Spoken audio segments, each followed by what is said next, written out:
질문 키워드를 이제 또 준비를 해주시면 되는데요.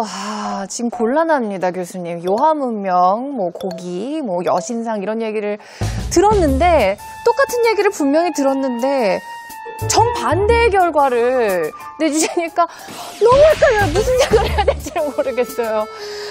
어떻게 해요? 아직도 헷갈려요. 솔직히 저 너무 헷갈려서 여러분 질문 키워드로 제 이 헷갈림을 좀 해소해 주세요. 여러분 질문 키워드 들어주시길 바랍니다.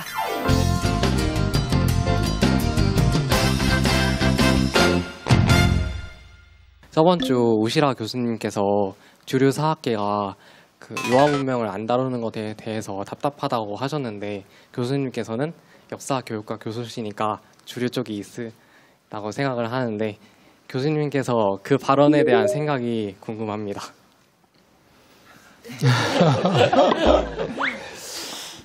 이제 개인적으로 요하문명에 대한 생각은 말씀을 드렸고 제 나름대로는 그게 문명으로 보기는 좀 어렵다. 이제 이런 거고요. 더더욱이 이제 그것은 중국의 어떤 문명의 원료로 해석하는 것도 문제가 많고 우리 이제 고조선과 관련해서 당건조선의 문명을 해석하는 것도 좀 어렵다는 게 이제 개인적인 생각인데 정통으로 그 역사를 이제 이렇게 학부 대학교에서 학부와 대학원 과정을 거쳐서 이렇게 그 공부를 하고 훈련이 되신 분들은 요하문명에 대해서는 이제 우리 역사와 이렇게 무관한 것으로 다들 이제 해석을 하고 계시다 이렇게 말씀을 드릴 수 있겠습니다. 그러면 고조선의 범위를 알기 위해서는 어떤 유적을 봐야 되고 어떤 문화를 봐야 된다고 생각하시는지 좀 궁금해서 질문 드리고 싶습니다. 저 원했던 질문이기도 하고 답하기는 쉽지는 않은데요. 고조선 문화는 청동기 시대 고조선 문화하고 철기 시대 고조선 문화하고 달라요. 우리가 이제 그 고조선의 이렇게 문화 이럴 때 사실은 이제 좀 정확히 우리가 인식을 해야 되는 것은 고조선이라고 하는 국가체제, 왕이 있고 관료 집단이 있고요. 외부에 이제 이웃 나라와 싸워야 되면 군대, 상비군이 되게 중요해요. 이제 엥겔스라고 하는 사람이 국가의 기원이라고 하는 책을 쓰면서 국가의 정의를 내릴 때 제일 중요한 요소로 이제 군대나 감옥, 법률 이런 걸 들거든요. 그리고 고조선에도 왕과 관료 체제가 갖춰지고 군대, 이제 상비군이 갖춰지고 법률이 만들어지고 감옥 체제, 일반 사람들을 이제 법률에 의한 이런 율령 통치를 해나가던 이런 시대의 모습을 그릴 수 있는 시대가 언제냐? 그럼 유만조선 시대. 그 시대의 문화가 사실은 고조선의 전성 시기의 문화이고 고조선의 문화를 대표하는 거예요. 그리고 그 앞에 있었던 비파형 동검 문화라고 하는 이제 비파형 동검으로 대표되는 이 문화는 비파형 동검을 포함하고 있는 무덤이 더 중요해요. 그래서 저는 이제 탁자식 고인돌을 좀 보자. 그랬더니 탁자식 고인돌이 그래도 이제 내면의 벽체가 세워지고 지붕돌을 덮는 건데 얘는 요동과 한반도 서북 지방에 가장 집중을 해요. 이 정도가 청동기 시대 고조선의 범위인 거예요. 중국 같은 경우는 동북공정도 하고 없는 신화도 만드는 것 같고 없는 얘기도 만들어서 지금 저렇게 야심차게 무서운 짓을 하고 있는데 우리나라는 증명이 되지 않는 거는 현실적으로 아니다라고만 하고 있는 이 상황은 좀 아니지 않나라는 생각이 들어서 동북공정에 맞서지는 못할 망정 아니야 역사적으로 우리가 없기 때문에 우리는 아니야라고 하기에는 너무 좀 안타까워요. 중국이 최고고 뭐 세계에서 뭐 이제 어떤 모든 문화는 이제 중국이 가장 오래되었고 이제 위대하다 뭐 이런 시각에서 그런 시각에서 일방적으로 그냥 정리를 하는 건데 그렇다고 해서 그럼 우리도 그렇게 나가야 된다 이런 것은 정말로 이것은 정말 문제 있는 그런 이제 시각이라는 생각이 들고 중국 동북지방 일대 어딘가에서 이제 우리가 고조선이 시작을 했다면 중국 동북지방 일대의 그 문화의 어떤 이제 그 시간에 따른 그런 변화 과정들을 우리의 시각에서 새롭게 정리할 필요가 있어요. 그런데 그거야말로 객관적이고 정말로 합리적으로 우리가 이제 분석을 해야 되는 건데 쟤네들이 그렇게 해석하니까 그 반대로 그냥 우리 거라는 뭐 그런 시각들이 많이 들어가 있는 이야기라는 거죠.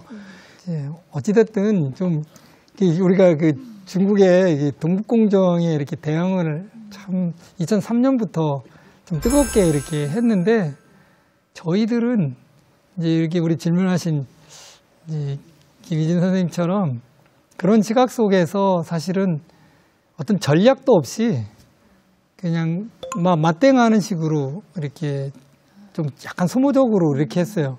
근데 중국 애들은 계속 논리를 개발하고 제일 후계자들도 양성하면서 그 자기들의 어떤 논리들이 다 이렇게 탄탄해지가 하는데 우리는 그냥 아주 소모적인 이런 속에서 결국에는 이제 하나도 남겨놓지 못하는 이런 상황이 되었어요. 그래서 지금이라도 조금은 이제 이렇게 우리의 어떤 이제 시각이 당연히 들어가야 되는데 역사는 결국엔 자기 민족 중심으로 해석할 수밖에 없는 거거든요.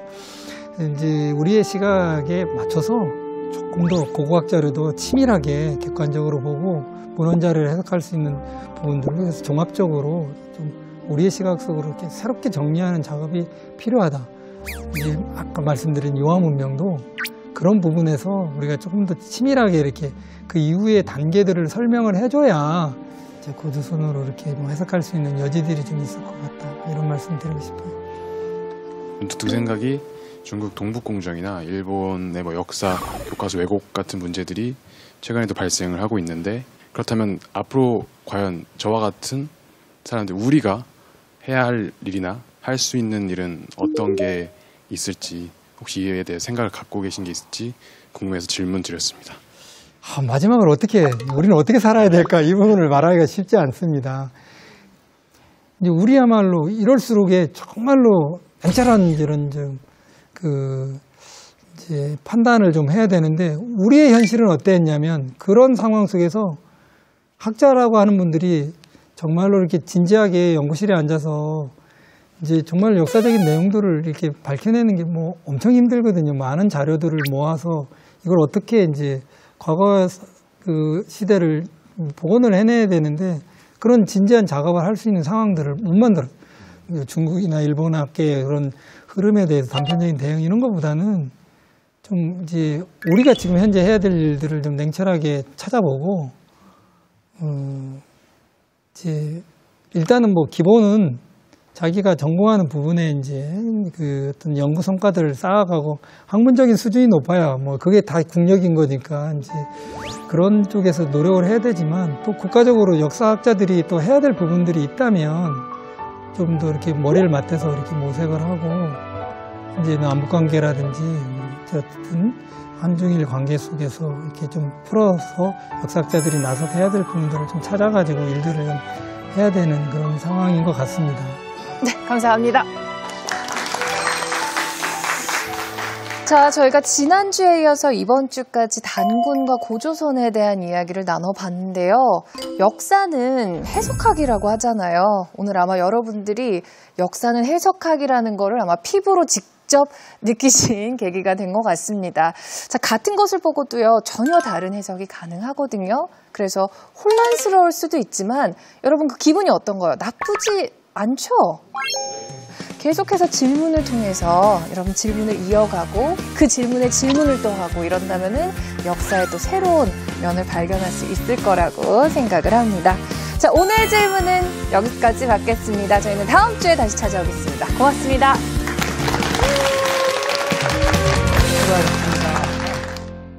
인간은 몇 가지의 맛을 느낀다. 맛은 음식에 있는 게 아니라 내 혀에 있는 겁니다.